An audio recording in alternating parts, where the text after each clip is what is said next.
Kalau Anda tidak suka dengan orang tersebut, ya Anda jangan datang. Anda jangan datang dan Anda jangan menghadang. Silahkan orang yang datang, orang yang suka saja. Kalau memang materinya mengandung pelanggaran hukum, katakanlah dianggap memprovokasi, menghina dan lain sebagainya, ada saluran hukumnya.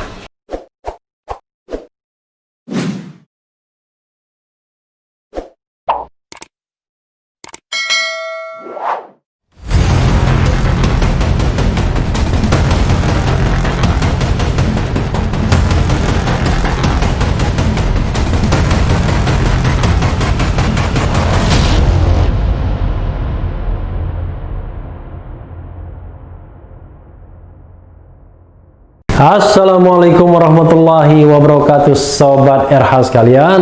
Jumpa lagi kita di channel yang keren ini, Keren Cadas. Kali ini saya masih mengubar sekitar itu saja. Habib Rizik, FPI, Dudung, ada Kapolri dan lain sebagainya. Karena memang lagi rame ya. Nah, ini ada berita dari inews.id. Poster Habib Rizik dibakar di Bandung. Begini respons FPI. Ya. Jakarta, inews.id.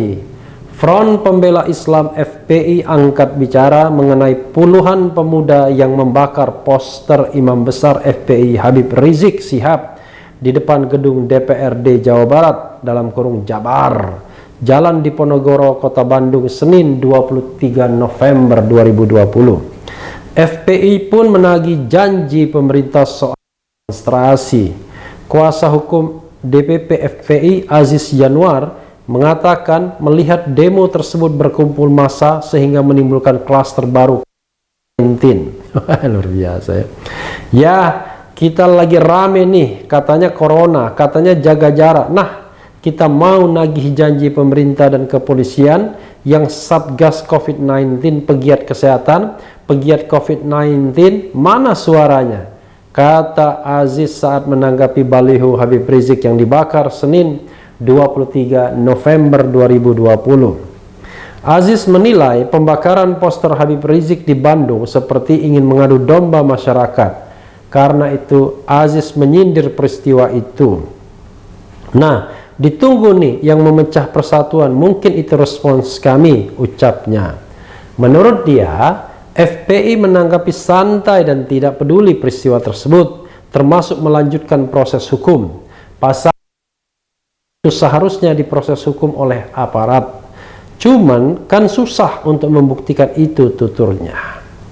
Sebelumnya, aksi pembakaran poster Habib Rizik dilakukan puluhan pemuda yang menamakan diri Front Pembela Bangsa Peduli COVID-19. Dari pantauan sebelum membakar poster Habib Rizik, massa berunjuk rasa menolak kehadiran pemimpin FPI itu di kota Bandung dan Provinsi Jawa Barat. Negara kita ini negara yang penuh persekusi ya. Harusnya kedua belah pihak menghormati hukum. Demonstrasi itu boleh, demonstrasi atau unjuk rasa itu adalah hak konstitusional.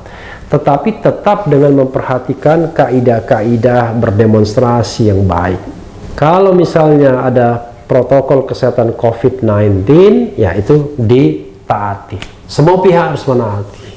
Yang melanggar tentu diberikan sanksi, sebagaimana Gubernur DKI memberikan sanksi kepada Habib Rizik ketika mengadakan pesta atau selamatan pernikahan putrinya. Dan demo tidak boleh juga sembarangan, misalnya membakar poster dan lain sebagainya, karena itu harusnya tidak diperbolehkan ya, seperti itu.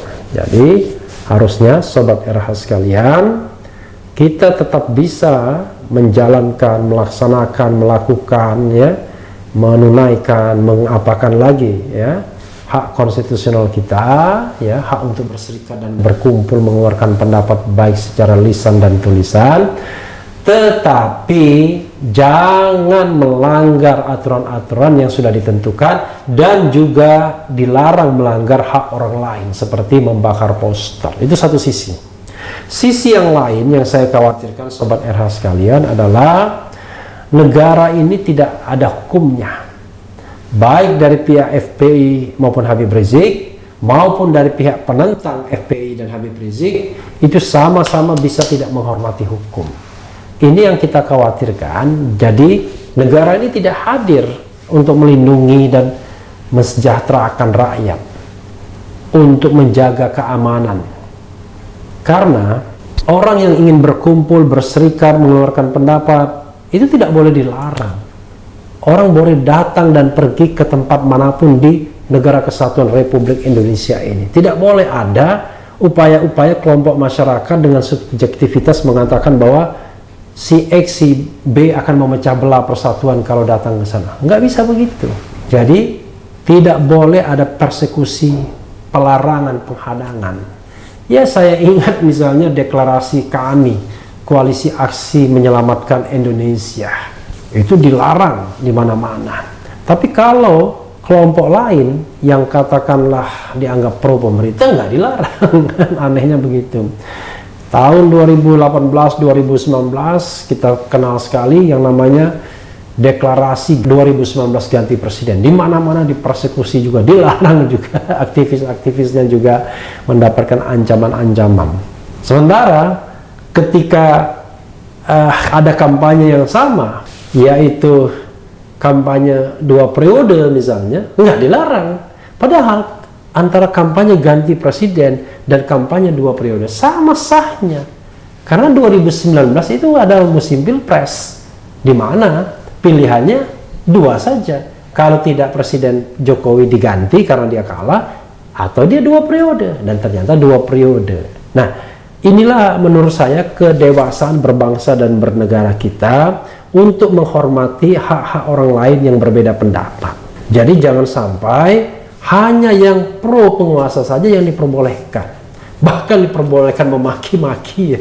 Saya lihat misalnya bagaimana seseorang, saya tidak perlu sebutkan namanya ya, menari-nari sambil mengatakan kata-kata kotor, kata-kata kasar ya kepada Habib Rizik. Walaupun tidak menyebut nama secara eksplisit, tapi kan orang tahu ditujukan kepada siapa kata-kata itu ya. Ada kata-kata bangsat, ada kata-kata yang lebih kasar dari itu dan lain sebagainya. Nah, ini yang menurut saya kita tidak dewasa dari dalam berpolitik. Jadi pro dan kontra perkubuan itu menjadi sesuatu yang sesuatu yang seperti luar biasa. Padahal ya harusnya biasa-biasa saja. Toh hari ini berkuasa, besok juga tidak berkuasa. Kan kekuasaan itu berputar. Ya, saya juga misalnya tahun 2014 lebih mengendorse Presiden Jokowi, tapi 2019 ingin lebih netral. Karena ada beberapa hal yang menurut saya lemah dari pemerintahan Jokowi yang tidak diadres hingga saat ini. Ya, salah satunya penegakan hukum, law enforcement. Penegakan hukum yang adil, ya, yang memperlakukan warga negara itu equality before the law, yang betul-betul melihat hukum itu alat untuk melindungi masyarakat, bukan alat untuk mempersekusi masyarakat atau menakut-nakuti masyarakat misalnya. Jadi ada perasaan bahwa negara ini semakin terpecah ya, kayak a divided nation, negara yang terbelah, bangsa yang terbelah antara cebong dan kampret masih saat ini, terbelah antara poros tengah kanan dan poros tengah kiri. Padahal dalam politik yang paling penting adalah bagaimana hukum dan konstitusi dihormati, dikelola secara baik, yang berbeda pendapat diberikan tempat, yang sependapat juga demikian. Tidak boleh yang berbeda pendapat tidak diberikan tempat, dan karpet merah hanya untuk yang sependapat, ya kan? Apa-apaan ya. Jadi sobat era sekalian, soal pembakaran itu sendiri salah. Dimanapun tidak ada boleh demonstrasi membakar poster orang, bendera partai dan lain sebagainya. Membakar ban saja tidak boleh, karena itu sudah membuat sebuah kegaduhan, keriuhan, pelanggaran dan lain sebagainya. Itu satu soal. Soal yang lain adalah Anda tidak bisa melarang orang untuk datang ke suatu tempat, apalagi kalau kegiatan yang dilakukan adalah kegiatan yang resmi, yang ada izinnya, yang mematuhi prosedur, mematuhi protokol kesehatan dan lain sebagainya dan lain sebagainya. Jadi tidak ada alasan untuk menolak orang. Kalau Anda tidak suka dengan orang tersebut, ya Anda jangan datang.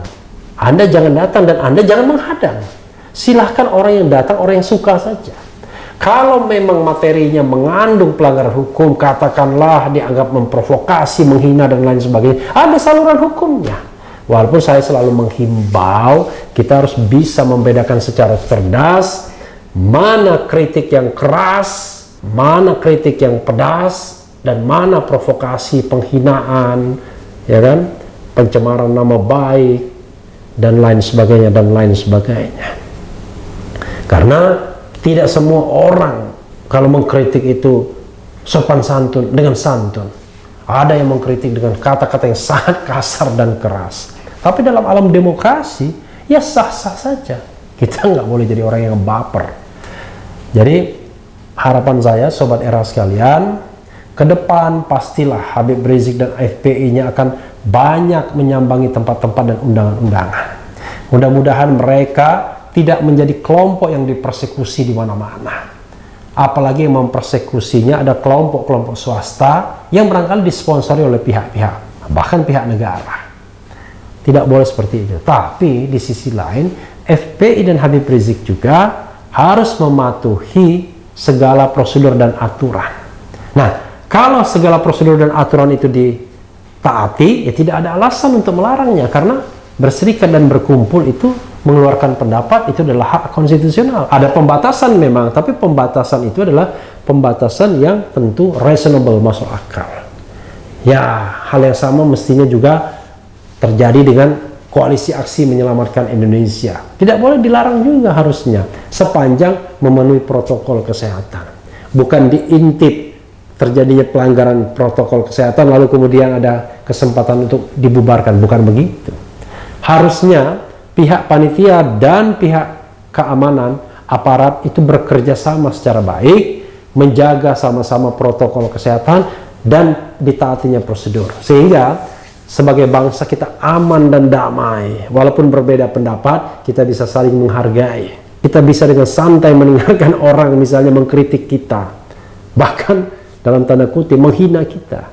Tapi kalau kita tidak berjiwa besar, melihat kekuasaan segalanya, melihat penguasaan ekonomi segalanya, maka kita tidak akan pernah bisa mendengarkan pendapat yang berbeda, dan cenderung jiwa kita menjadi kerdil karena itu. Kita tidak mau menjadi bangsa yang kerdil, tapi menjadi bangsa yang besar, karena itulah yang diinginkan dan dicita-citakan oleh the founding parents kita. Tetap di channel ini, karena di channel ini Anda akan dirayu, ditipu, dibaperin, dicecar, diuber pula di jalur khusus.